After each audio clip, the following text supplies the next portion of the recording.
용용이의 경제학 교실. 안녕하세요. 용용입니다. 오늘은 지속 가능 경영 보고서에서 주요 이슈에 대한 이야기를 조금 해보도록 하겠습니다. 이 주요 이슈가 매우 이제 기업 내에서 중요한 이슈라고 보는 거고요. 사실 기업이 지속 가능 경영 보고서를 쓰는 이유는 기업의 지속 가능성을 점검하기 위함이거든요. 그랬을 때 이 지속 가능성에 대해서 어떤 문제가 있느냐를 확인해 보는 겁니다. 그래서 뭐 기업이 꾸준히 돈을 버는 것도 매우 중요하고요. 또 사회에서 나쁜 평판을 가지지 않는 것도 매우 중요하고요. 또 환경적으로도 계속해서 이제 좋은 환경에서 기업을 운영해 나갈 수 있는 것도 매우 중요하다고 이야기를 할 수 있죠. 그렇기 때문에 이제 그런 요소들이 포함되어야 하기 때문에 이제 우리는 뭐 지속 가능성에서 이제 뭐 CSR, 기업의 사회적 책임이라든지 혹은 ESG와 같은 요소들을 이제 반영하게 됩니다. 그런 의미에서 오늘은 SM의 지속 가능 경영 보고서를 살펴보면서 SM의 지속 가능성에 대한 주요 이슈에 대해서 알아보도록 하겠습니다.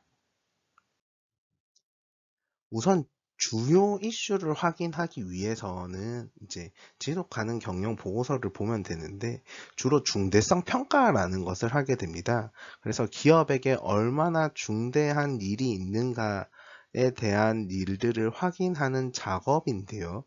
그런 작업을 하는 과정이 필요합니다. 그런 작업을 하는 과정에서 SM에서는 이중 중대성 평가를 하였다라고 이야기를 하고 있습니다.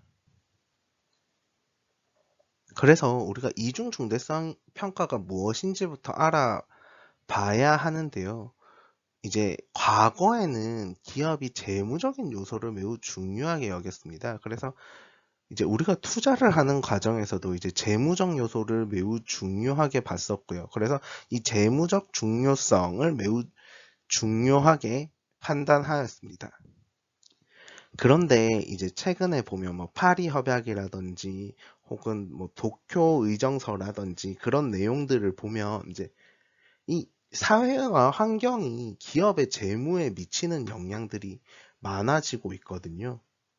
그래서 이 사회와 환경의 요소들이 이제 이 재무적인 영향을 기업에게 어떻게 미치는가를 확인하는 것이 이제 단일 중대성입니다. 이 단일 중대성을 보는 것은 이제 지속 가능 경영 보고서를 쓰는 과정에서 사스비라든지 혹은 TCFD에서 많이 보고 있는 거고요. 우리나라에서도 이제 우선적으로는 단일 중대성으로 이제 보고를 하라고 지금 KSSB에선 이야기를 하고 있거든요. 하지만 우리나라는 대부분이 이중중대성을 채택하고 있습니다.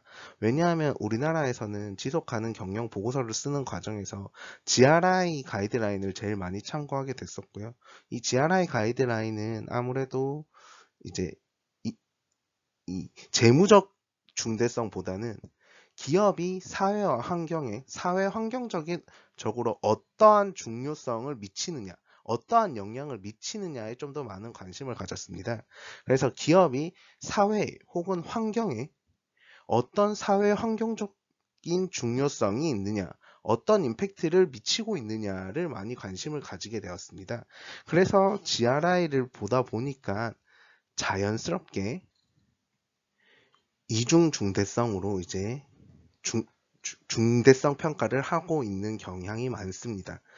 그리고 뭐 유럽에서 이제 만들고 있는 ESRS 같은 경우에도 이중 중대성을 가지고 이제 기업의 지속 가능 경영 보고서를 쓰게 한다고 나와 있거든요.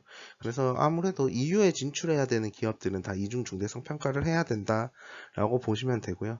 어쨌든 이 중대성이라는 것은 기업이 사회와 환경에 어떠한 영향을 미치는지 혹은 어떠한 영향을 받는지에 대해서 평가하는 방식이고요.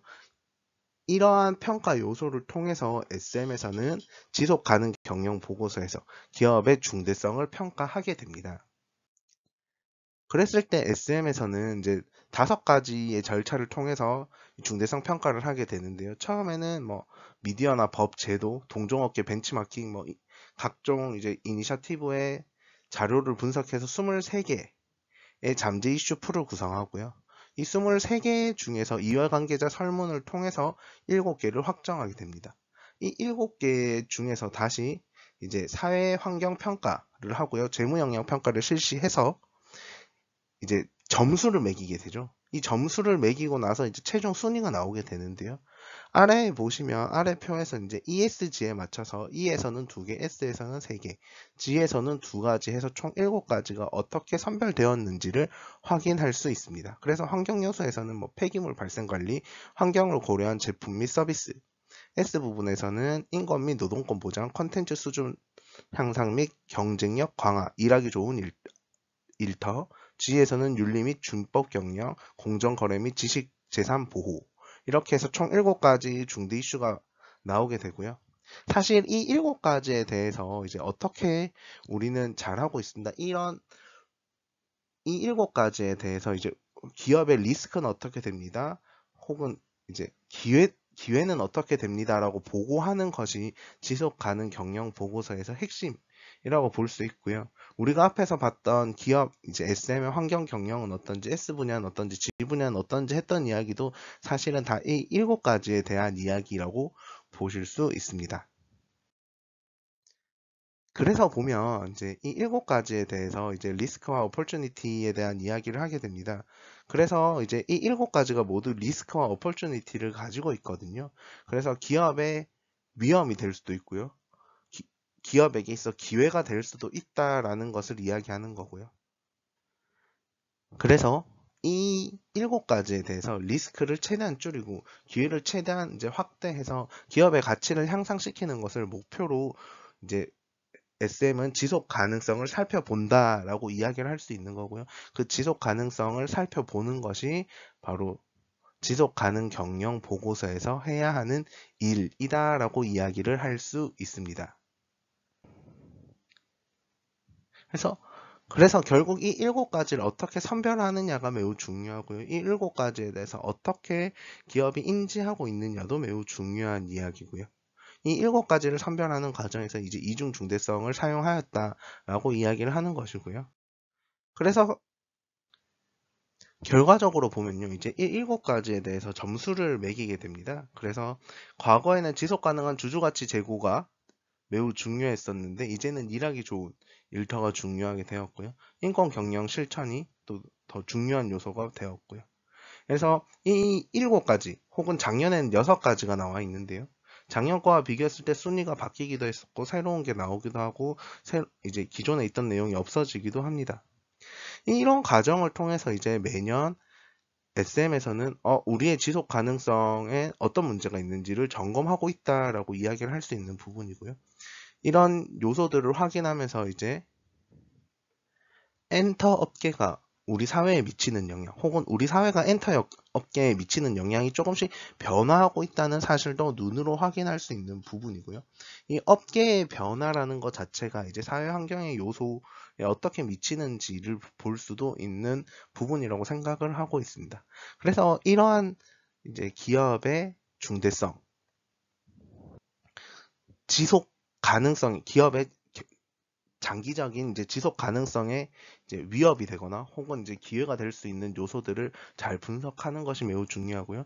이런 것들을 통해서 기업이 이제 비재무적인 요소에 대해서 평가를 받게 되는 거죠. 아무래도 ESG라는 거는 제가 뭐 늘 이야기하지만 투자와 매우 밀접한 영향이 있고요.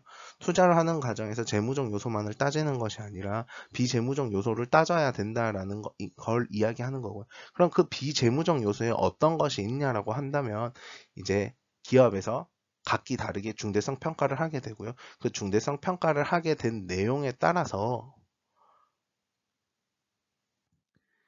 기업별로 각기 다르게 선정할 수 있다라고 이야기를 할 수 있습니다. 그런데 SM에서는 조금 이 좌측에 보이는 그래프가 조금 점수를 매기는 과정에서 사용된 것 같은데 조금 다르게 사용됐어요. 그래서 주로 보면 이제 이 2개의 점수대를 사용하는데 하나는 재무 영향 크기를 나타냈고요. 또 SM에서 하나는 발생 가능성을 나타내게 되었습니다.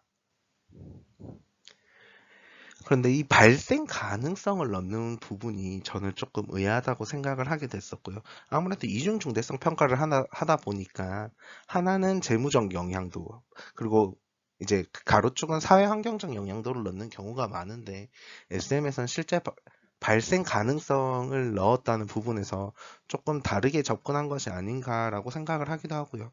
혹은 그게 이제 뭐 사회 환경적으로 어떻게 영향을 미치는지를 발생 가능성이라고 조금 다르게 표현한 것도 아닌가라고 해서 조금 함부로 이야기할 수는 없겠으나, 어쨌든 기업 내에서 그 리스크와 어퍼추니티에 대한 점수를 매기는 과정에서 이제 재무 역량 크기와 재무 영향도와 발생 가능성을 살피게 되었다라는 것은 이제 다른 곳과는 조금 다른, 그리고 이게 이중중대성 평가를 한다는 과정에서는 조금 다른 느낌이 아닐까라고 생각을 해봅니다. 질문 있으시면 댓글로 남겨주시고요. 구독과 좋아요는 필수입니다.